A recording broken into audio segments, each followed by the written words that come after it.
It was tense in Tel Aviv on May the 14th, 1948.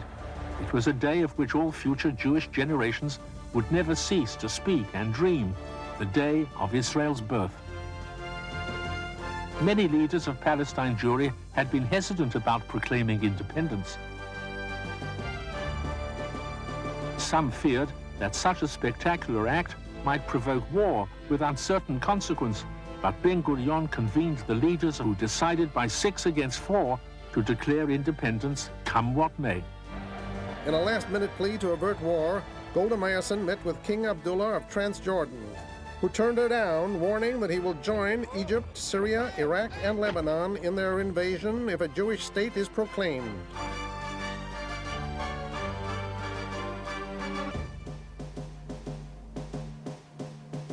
David Ben-Gurion made an energetic entry and declaimed the proclamation on the rise of Israel in a firm and confident voice.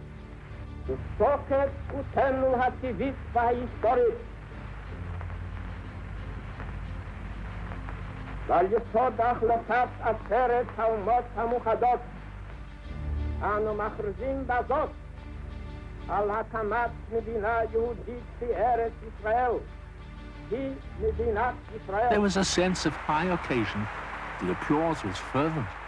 In the modern history of Israel, we've lived a kind of a process of fluctuation, passing from a mood of celebration to moods of deep anxiety. We established our independence by the declaration of the 14th of May, 1948. But before our celebrations had died down, and before the noise of festivities had subsided, there was a bombing of Israel the next morning by Egypt, and Arab forces began to converge upon us. The Arab aim was the extinction of Israel. They would mock the very idea that a Jewish state could arise against the Arab will. Israel, less than 1 day old, was being attacked not by untrained volunteers, but by the armies of 6 sovereign Arab states, well-trained and lavishly equipped with British and French weaponry. The combined Arab armies had 35,000 men with modern armor and artillery. The Jewish army, men, women, and high school students who face the Arab onslaught are mainly civilians, poorly equipped, barely trained, using faith and determination against overwhelming odds. Our forces were now engaged on 3 fronts: in the north against the Syrians and Lebanese, in the center against the Iraqi army and the Transjordanian Arab Legion, and in the south against the formidable Egyptians. But Jerusalem was our greatest source of danger. On May the 18th, the Arab Legion had launched its assault on Jerusalem. It penetrated the old city, a knife thrust at Israel's heart. The fighting was house to house and hand to hand. When the state was declared, I was not on the convoy. I commanded a brigade that fought in the besieged Jerusalem. It was a very bitter fighting. The brigade that I commanded suffered the highest number of casualties than any one of the other 12 brigades of the armed forces of Israel, of the IDF. I didn't think about the meaning of the state. I was completely preoccupied in the fighting in the besieged Jerusalem to prevent the annihilation of 80,000 Jews that were under the siege, thirsty for water, starving for food, shelled, fired at by snipers. This was what I thought about, not what would happen with the state later on. Then we fought for our survival in the real meaning of the word. The teenagers between the ages of 12 and 14 were recruited to the Gadna, to the paramilitary service, and they performed functions of messengers, carrying notes, carrying ammunition. Some of them were hurt, were wounded, severely wounded. One of them lost his leg. They not only showed the bravery, they were actually better functioning than any grown-up could do. On May the 28th, in Jerusalem with only 300 rounds of ammunition left and only 36 fighting men still in action, the defenders of the old city had to surrender.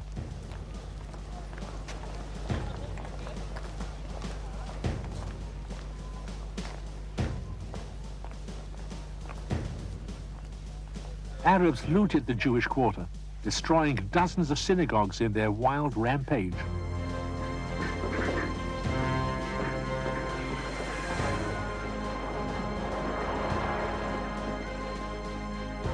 Fewer than 1,200 civilians made their sad, weary way down the slopes of Mount Zion. Their wounds were tended.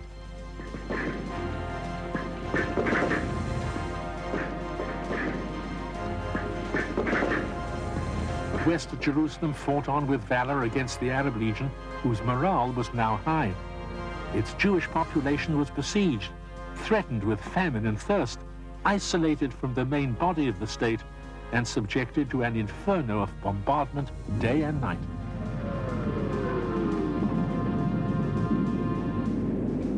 When Jerusalem was under siege, we had reached a point which one of our commanders at that time, General Herzog, has portrayed.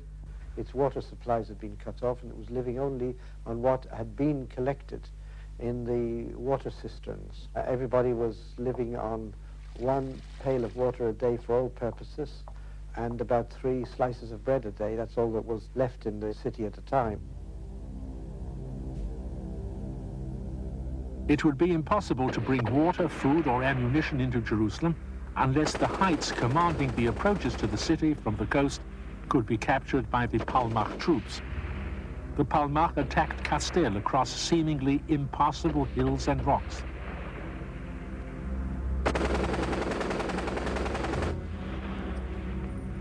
Ben-Gurion was implacable in demanding this costly effort. It was decided to try to seize Latrun, formerly a British police stronghold where the Arab Legion was entrenched.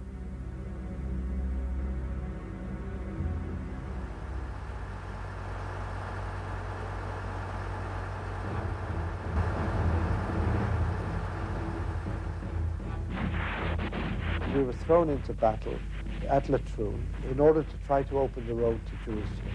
Even though the forces in which I personally participated, such as the 7th Brigade, were not ready to go into battle. They had not been trained, they didn't know each other. Some of them had just come off the boats as immigrants from Cyprus. I don't know if they really knew how to handle a rifle or not.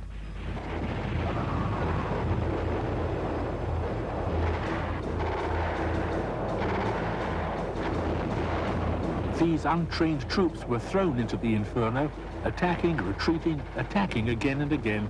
Despite their gallantry in carrying out a difficult order, they failed to break through. After the fall of the old city, Israel had to absorb another defeat. We didn't succeed. Ben-Gurion was very heavily criticized for this decision. But while Jerusalem was our main anxiety, we were heavily engaged in resisting dangerous enemy pressures in the north and in the south. In the north, the focus of our disquiet was Degania, known as the mother of the kibbutz movement, founded in 1910. It was a powerful symbol for all Israelis. The Syrians had attacked at dawn on May the 20th with heavy artillery fire. Syrian tanks broke through Degania's defenses and were set afire by Molotov cocktails thrown by the kibbutzniks at short range. For 4 days, the farmers of Kibbutz Degania thwart repeated Syrian armored attacks, destroy tanks using Molotov cocktails, and hold the northern front. While Degania and Jerusalem were in deadly hazard, there was a third point of peril in the south. The Egyptians were advancing relentlessly along the coast. Their proximity to Tel Aviv was alarming. On May the 19th, the Egyptian army had reached the tiny kibbutz of Yad Mordechai. It was reluctantly decided to remove the women and children to safety. There were 4 separate assaults by the Egyptians in a single day. The Arab aim was the extinction of Israel. In his first speech in the Security Council, Abba Eban asserts Israel's independence. If the Arab states want peace with Israel, they can have it. If they want war, they can have that too. But whether they want peace or war, they can have it only with the independent, sovereign state of Israel. By May the 23rd, the defenders were running short of ammunition. They couldn't hold out. In the dawn of May the 24th, the survivors of Yad Mordechai left their ruined village. Because of the bravery of the settlers on the way, who did not evacuate, the Egyptians advanced very hesitantly. The Egyptians advanced nevertheless, and they reached the area of Isdud, which is today the site of the town of Ashdod. The Givati Brigade, which played a major part in blocking the Egyptian army, moved into action. In the early part of June, our forces had been made breathless by the sheer ferocity of their battles. I received a rare phone call from Ben-Gurion. I hope to get a Security Council meeting in a few days. The Prime Minister said gravely, "Not quick enough. It is a matter of hours." A promise of peace for at least 4 weeks comes to the Holy Land. Jews and Arabs reach a truce that could restore embattled Jerusalem as a free place of worship for 3 faiths. The only hope of rescuing West Jerusalem from starvation was by building a road at breakneck speed through ostensibly impassable Judean hills. But what we needed more than anything else was a respite in which we could regroup and train and refresh our weary troops. The truce was to come into force on June the 14th. United Nations observers were to see that no movement to anyone's advantage would occur once the truce was in effect. For 3 days, we strove to bring the New Jerusalem road to completion. It was a desperate race against time. With 1 hour left, the race was won.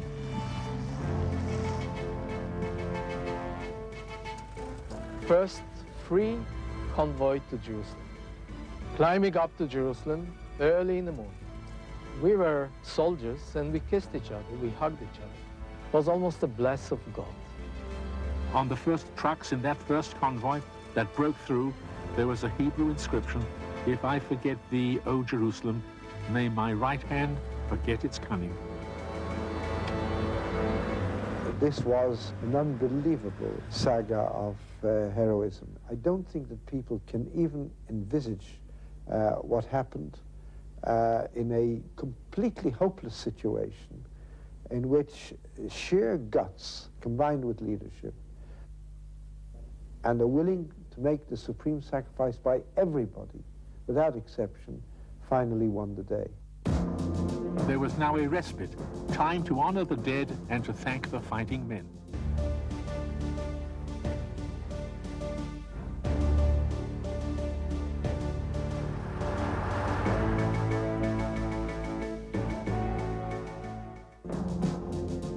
The United Nations Security Council had performed a great benefit in enforcing the truce.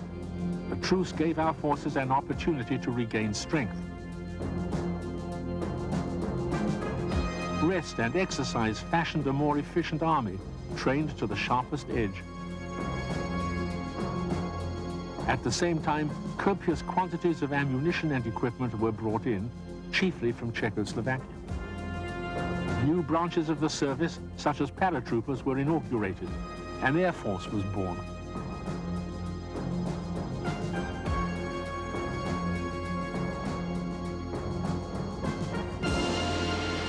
In the winter of 1948 and 1949, the camps in Cyprus where the British had held thousands of immigrants were emptied, and the internees were finally brought home. Ships from all over the world could now freely carry anyone who wished to join us in the nation's defense. Foreign volunteers under the name of Machal flocked to us from all over the world. Some of the more cherished volunteers had flying experience with the British Royal Air Force. The birth of the Israeli Air Force during this struggle for survival was attended by irony. Cynically as history can be sometimes, we fought for the creation of the Jewish state after 2,000 years in the German Messerschmitt 109, chasing British-built Spitfires flown by the Egyptian Air Force mainly, So we got German-built airplanes from the communists to fight against British-built Spitfires. I took part in one very nice dogfight with the RAF. My belly was going upside down when I saw so many Egyptians so near to Tel Aviv, where I was born. A modest naval component was assembled at Haifa and manned by sailors who had seen service in somewhat more formidable fleets.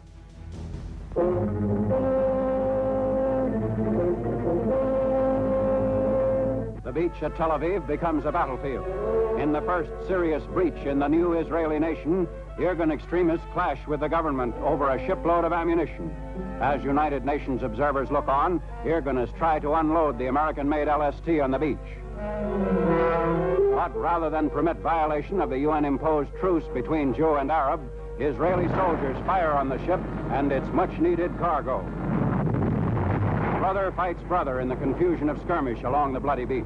The ship is fired and the arms and ammunition go up in a series of explosions. Falling debris imperils men escaping from the burning vessel. The forces of order finally prevail as Israel passes its first serious internal crisis. The pain and the scars and the rancor left behind by this event would cut deep into the consciousness of Israel, but most historians believe that Israeli sovereignty was born on that day. One of the most important results of this grave incident was that all military forces in Israel, including the Palmach, as well as the Irgun and Lechi, now became united in the IDF, the Israeli Defense Forces. There was something suicidal in the Arab decision to renew the fighting on July the 9th against an Israeli army refreshed and replenished by the truce. Israel responded reluctantly but dynamically. In the next 10 days, Egypt lost over 700 killed, 1,000 wounded, and hundreds of prisoners. Facing a humiliating defeat at the hands of the Israelis, the Arab states call for an urgent meeting of the Security Council. It must stop. A vote is taken and the Security Council orders both sides to stop the war in Palestine under pain of economic sanctions and military intervention. There's quick agreement by Prime Minister Ben-Gurion's government of Israel, and the truce is accepted by King Abdullah's Transjordania and the other Arab states. During the summer of 1948, the United Nations mediator, Count Volker Bernadotte of Sweden, had been formulating a design for what he called a permanent settlement. He met with Arab and Jewish leaders. In his first plan, he proposed to limit Jewish immigration, to award Jerusalem and the Negev to the Arab state, and to make Haifa a free port. The effrontery of this proposal left us breathless. I said in the United Nations that it was like a surgeon who runs away with his patient's vital organs under the pretense of curing him.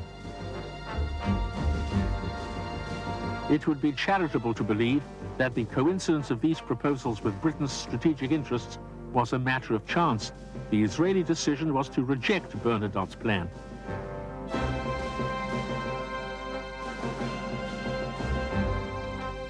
His end was sudden, unexpected, and tragic. His unrelenting search for a solution ended abruptly and tragically on the afternoon of September 17th, 1948. The world was shocked by the news of his assassination in Jerusalem by 3 members of the Jewish terror underground known as the Stern Gang. United Nations observers were active on all fronts. In the Negev, where Beersheba was still in the hands of the Egyptians, they were at pains to see that no military stores or arms were being illegally transported. At the end of 1948, 11 Jewish settlements in the Negev were still cut off, needing food to survive. When an Israeli relief convoy was attacked, the truce had clearly been broken. The Israeli hold on the Negev was being challenged. Our soldiers responded heavily.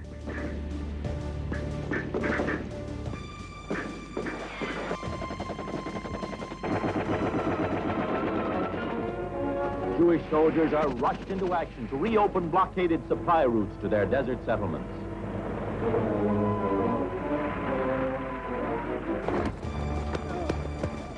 They headed for the Egyptian base at Beersheba.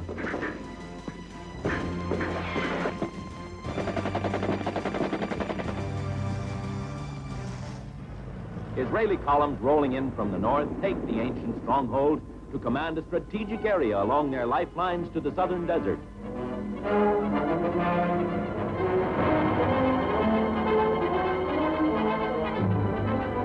Egyptian war material falls to the victorious Israelis.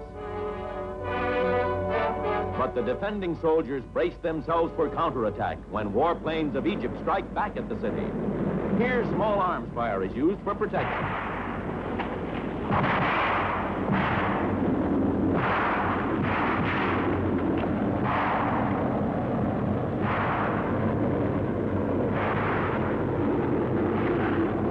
Again, war takes its toll of dead and wounded.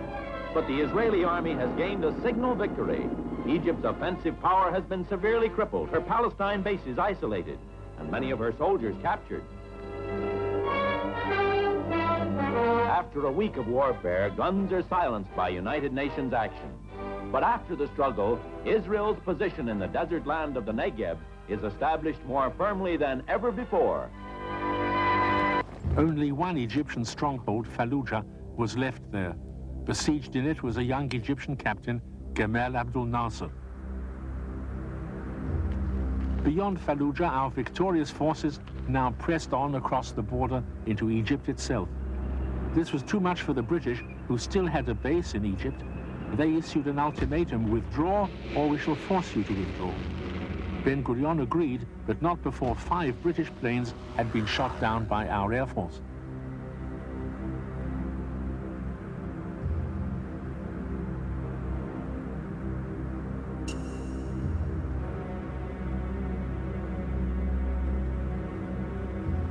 In the north, there remained the Lebanese army and the more threatening Syrians.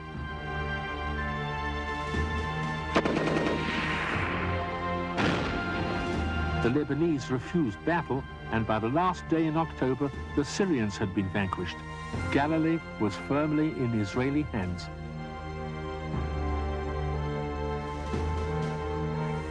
Ben-Gurion had been probing for an Arab-Israeli peace move.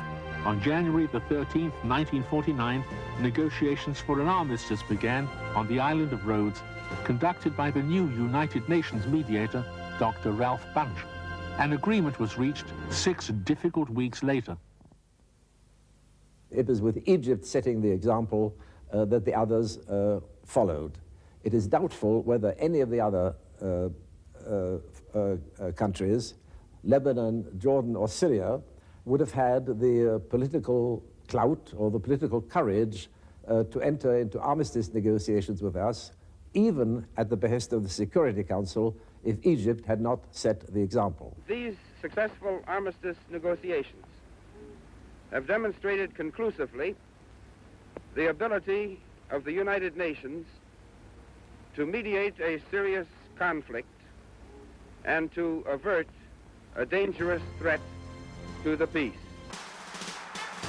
With United Nations mediation, the young state of Israel and its Arab neighbors conclude an armistice pact, and the victorious Israeli army stages a well-deserved victory parade.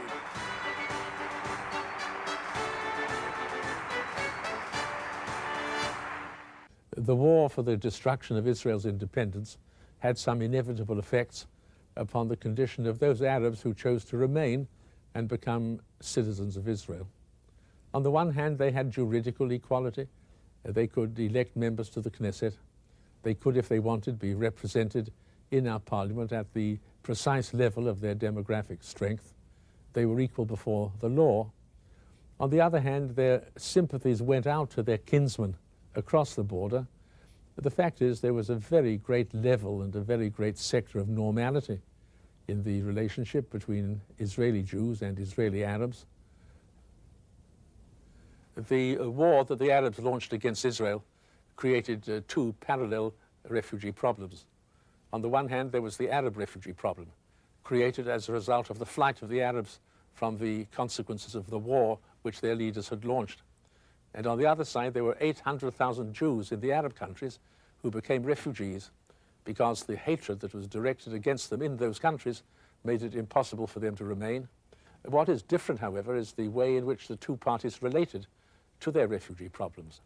Israel treated the Jewish refugees from Arab countries as citizens, as kinsmen, integrated them into the workforce and into the political system, gave them citizenship as soon as they arrived, and took very strong measures in order to ensure their speedy acceptance into our social and economic framework.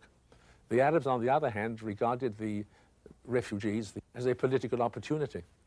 They considered, and this prediction was borne out, that if they could keep them in squalor and in misery, in a sense of frustration and desperation, so that their plight would cry out to the conscience of the world, they would thereby alienate Israel from world opinion and create pressure for the entry of those refugees into Israel without peace, that is to say, in conditions in which their entry would create a time bomb. The issue here is that once you admit that Arab governments launched the war, once you accept the axiom that this refugee problem arose from that war and would not have arisen without it, then you prove by the simplest laws of truth and logic that the Arab governments bear primary responsibility for the creation of this refugee problem. You cannot let loose a war and wash your hands of all responsibility for its tragic consequences. Those Arabs were there because of right. They are descendants of the very people who lived in Palestine for thousands of years, even before the Jews were there. If some people come from without with a design to occupy their country, to build a state, now where is the responsibility? Whose responsibility is it? Israel bears no responsibility for a war which it opposed, which it repeatedly yearned to end, and therefore it does not bear the responsibility for the consequences of that war, either for the suffering inflicted by the aggressor in his attack or the defender in his response. We shall do whatever we can earnestly within the limits of our capacity to help alleviate the problem which this aggression has caused. In the Arab world, the rise of a non-Arab state in the heart of the Middle East was seen as a tragedy and a challenge. Stormy protests erupted all over the Arab world, in Baghdad, in Aleppo in North Syria, and in Aden.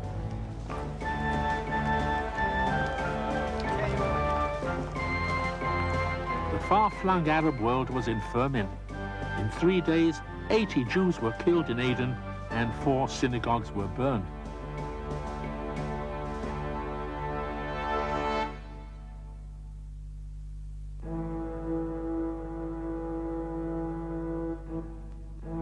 In the old communities of Yemen and Iraq, where Jews had lived long before Muslim and Arab history had begun, the rise of a Jewish state was like the sound of a trumpet, calling them to change the direction of their lives and to join in the construction of a new society.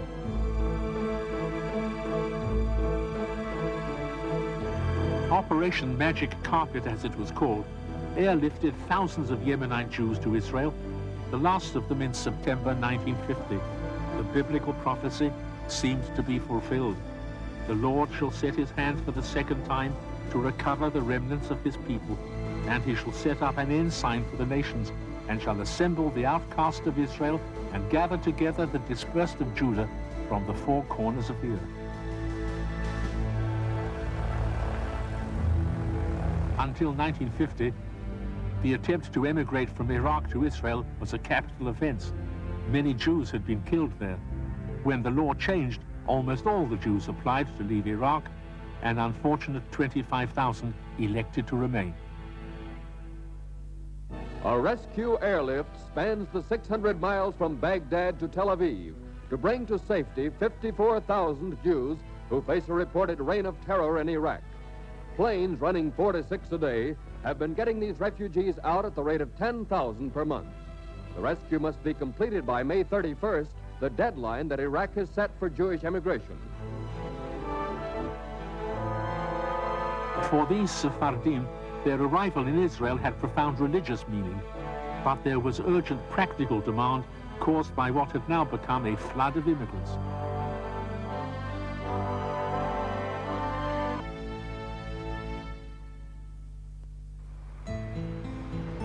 At first, the immigrants were settled in villages evacuated by the Arabs in their flight. They made homes out of ruins.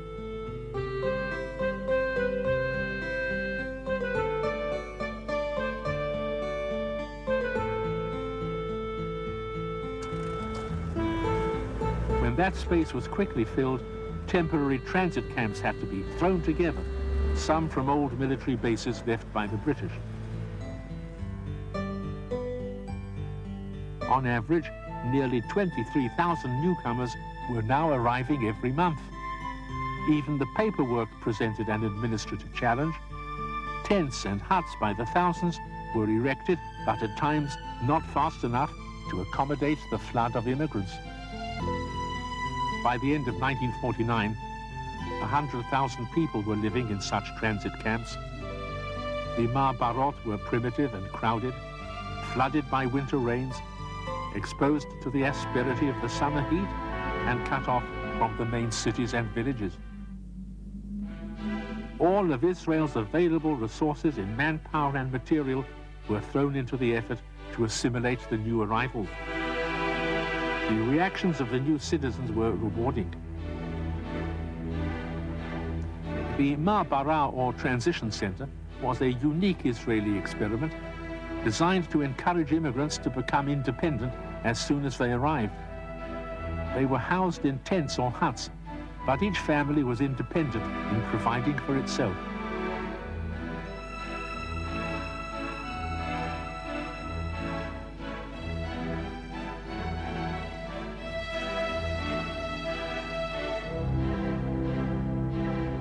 The government or the Jewish agency provided clinics, dispensaries, schools, unemployment agencies, and the other social services.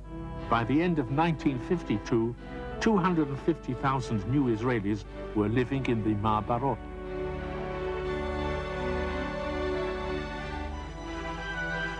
But the system resulted in enforced idleness, not alleviated by improvised schemes. It retarded the integration of the immigrants. The Ma'abarot were also uneconomic. They placed a strain on Israel's meager financial means. New and better answers had to be found. And then, after a couple of years, not too many, we started taking people out of these transit camps and putting them in places where hopefully, we hope that in days, months, and years to come, they'll start to be productive. So all in all, in the whole country, we built about 500 villages for newcomers, and during the years, about 25 new towns.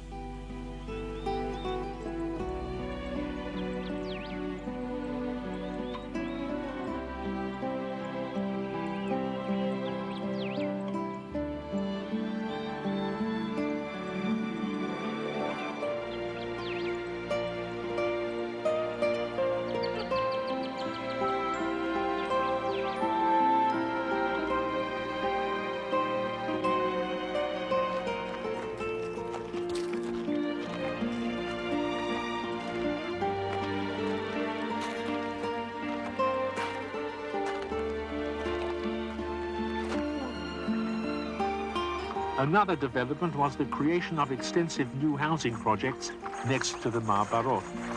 People were thus able to move from the makeshift arrangements of the transit camps into brand new accommodations where they could forge a community.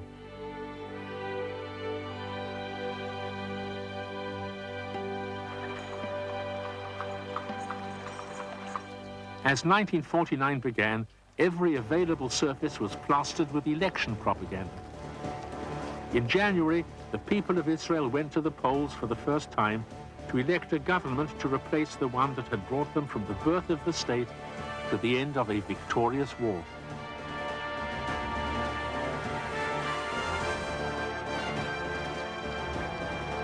Ben-Gurion's Mapai party, the group of moderate socialists affiliated with Labour, won 46 of the 120 members of the Knesset.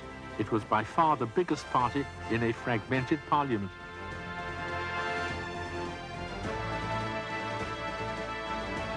One of the Knesset's first acts was the election of a president. Inevitably, the choice fell upon Dr. Chaim Weizmann.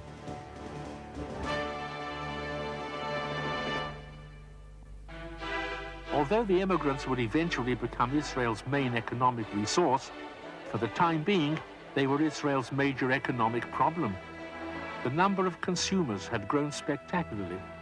The number of producers had diminished. By the middle of 1949, Israel's fragile economy was nearing collapse. It was necessary to impose strict austerity on the country.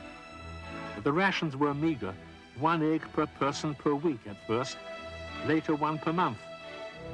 There was a tremendous hunger for protein. A vigorous black market sprang to life, and the currency began to lose its value. Smuggled dollars brought a premium rate of exchange. It was not good Zionism, but the dealers prospered.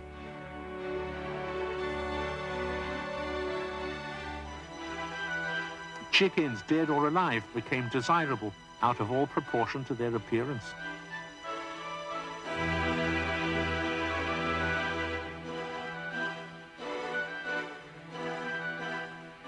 Suddenly it became necessary and possible to assume the appurtenances of the state. It was urgent to have an Israeli postal service, Israeli currency and banks, an Israeli airline, a tourist industry, and all the infrastructure and trappings of a modern state, all with a proud stamp of Israeli ownership and sovereignty. Another proud attribute of statehood was the exchange of ambassadors with other sovereign countries. We were honored by the arrival of plenipotentiaries from the United States, the Soviet Union, France, and other nations. Our first ambassador to the Soviet Union was no less a figure than Golda Meir. Our diplomatic representative in Poland, Izrail-Возрождение, was arriving on the scene of the most appalling suffering the Jews had experienced during the war. When the first British ambassador presented himself to our Knesset speaker in President Weizmann's absence through illness, the victory of Zionism over Ernest Bevin was complete. On March the 24th, I secured the decision of the Security Council by 9-1 in favor of Israel's admission to the United Nations. Even that decision had to be fought through in committee and in the Assembly.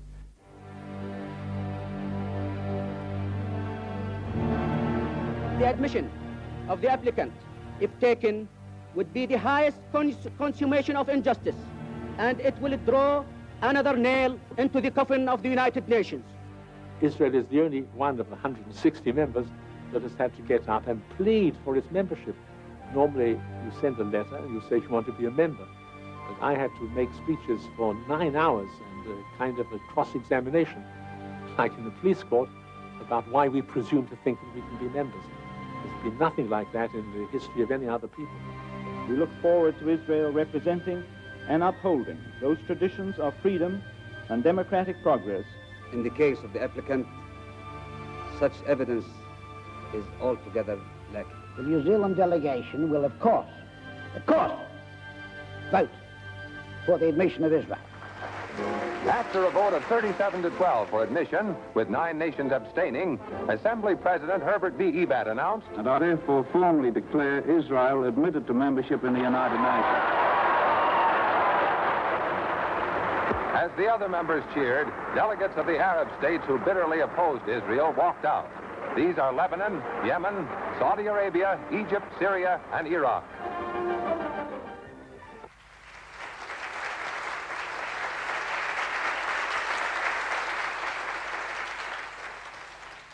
Early in 1947, when I was a young, rather obscure and completely anonymous Zionist official, somebody had said to me that 1 year from then, you, Abba Eban, will be leading a Jewish delegation in the Security Council, the highest organ of international security, and pleading successfully for a ceasefire, for an end of the war, and above all for the recognition by the world of Israel as a legitimate sovereign state. Well, I'd have said that's a crazy fantasy. I shall still always retain the feeling in my hands of the rope with which I put our flag on the mast, knowing that in that very moment when the flag went to the top, the status of the Jewish people in history had irreversibly changed. In America, our most powerful friend, President Truman, was running for re-election. He was not expected to win. And then it happened. The man from Missouri awoke from a refreshing sleep to learn that he'd been returned to the White House by a mandate of the people. I felt that we were rather the conscience of the free world.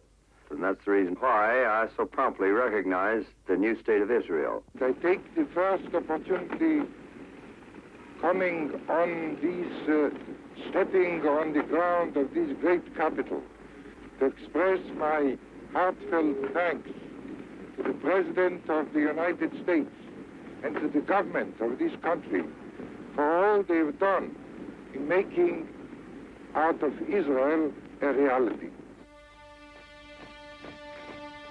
We took comfort from the militant and efficient way in which American Jewry was organizing itself under the somber but dynamic leadership of Abba Hillel Silver. Our supporters were not afraid to take to the streets or to the largest auditorium. Salute to Israel, American Zionist leader Dr. Abba Hillel Silver. And behind that front line are the vast spiritual and physical reserves and resources of world Jewry, which has resolved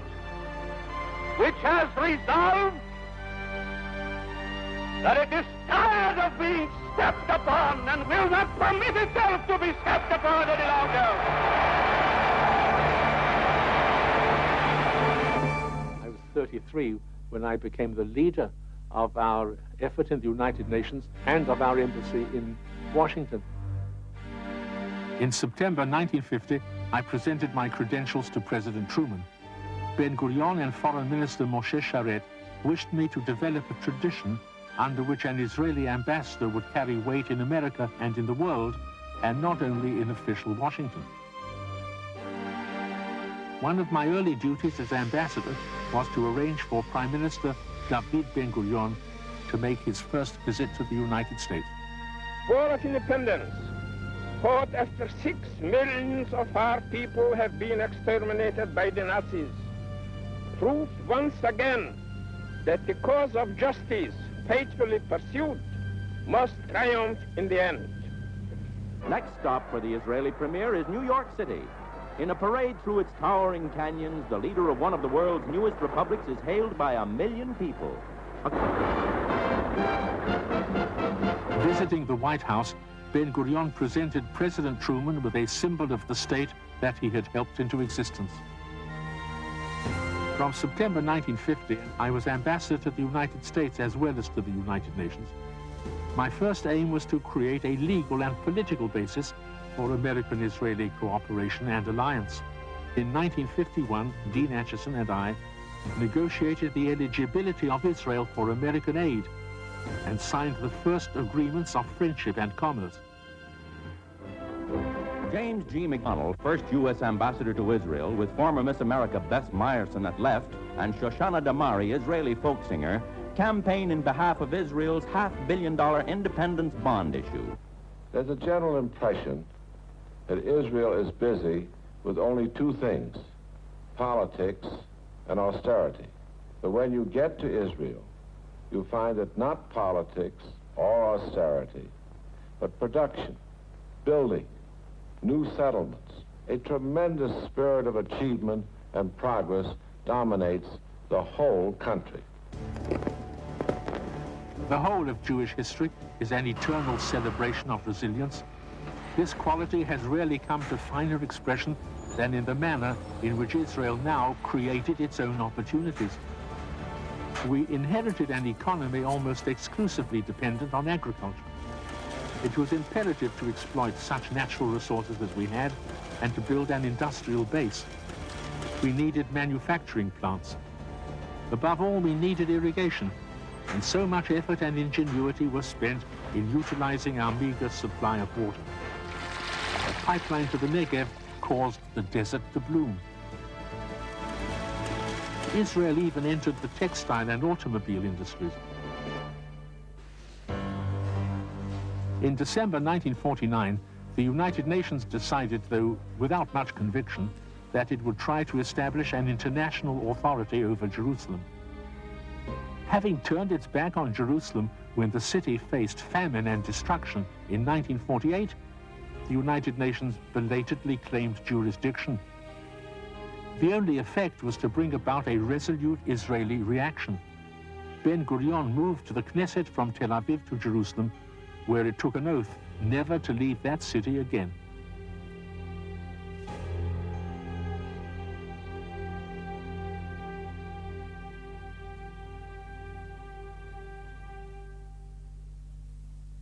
The central problem in the relations between Israel and the Arab world has been the persistent attempt of Arab governments to deny our legitimacy as a state. We had nourished the hope that Arab-Jewish coexistence would find its first expression in a settlement with Jordan. There was nothing of the inhuman virulence which marked the attitude of the other Arab nations toward Israel's existence. The embodiment of this hope was, of course, King Abdullah. Abdullah's ambitions had attracted the enmity of his fellow Arabs, especially the Egyptians. King Abdullah, who was 69, was shot as he was going to pray at a mosque close to that famous shrine, the Mosque of Omar. In Egypt, the corrupt and profligate government of King Farouk was overthrown by a military coup. A bloodless revolution brought Colonel Gamal Abdel Nasser into power. King Farouk sailed to Italy for a few more years of good life. It is my earnest conviction that peace can and will be achieved in Palestine at an early date. All attempts to reach a lasting peace with the Arabs failed. They organized a boycott of Israeli goods and markets and put pressure on their own trading partners to withdraw their recognition of Israel. We had evidence that their military staffs were preparing for the next war. I felt that we must create a bipartisan American-Israeli tradition. I arranged an early meeting between Foreign Minister Moshe Sharet and President Eisenhower in Washington. The change in the leadership of the United States was a watershed for Israel.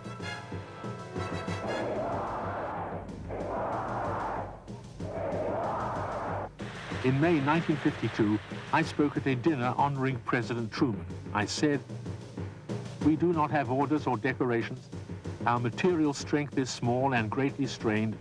We have no tradition of formality or chivalry. One thing, however, is within the power of Israel to confer. It is the gift of immortality.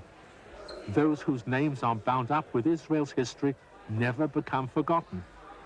We are therefore now writing the name of President Truman on the map of our country." I'm very touched and grateful, and a little bit overwhelmed. They have a village name for me, but when they're talking about a statue, want me to join George Washington, Andrew Jackson, Abraham Lincoln, and Cham Weizmann, I have about come to the conclusion that I'm not ready yet to go into a piece of marble. For the first 5 years, from 1948 to 1952, nothing had seemed to go wrong. Then there followed 3 nightmare years in which almost nothing seemed to go right. In November 1952, the first president, Chaim Weizmann, died. To the town of Rehovot, Israel, came the mourners, Arabs as well as Jews. 250,000 to pass the catafalque on which the body of Chaim Weizmann lay in state. Without Truman and Weizmann, the scene was unfamiliar. More unexpectedly, Ben-Gurion resigned in 1953. Ben-Gurion was a buoyant, vigorous, pugnacious, defiant man who sent out sparks of energy in all directions. For over 2 decades, he had carried heavy burdens. When Ben-Gurion resigned the premiership, he made it clear that he was leaving office, but he was not leaving power. Nothing in him was exactly what it seemed. Israel would face a different future with new figures in the center of the drama.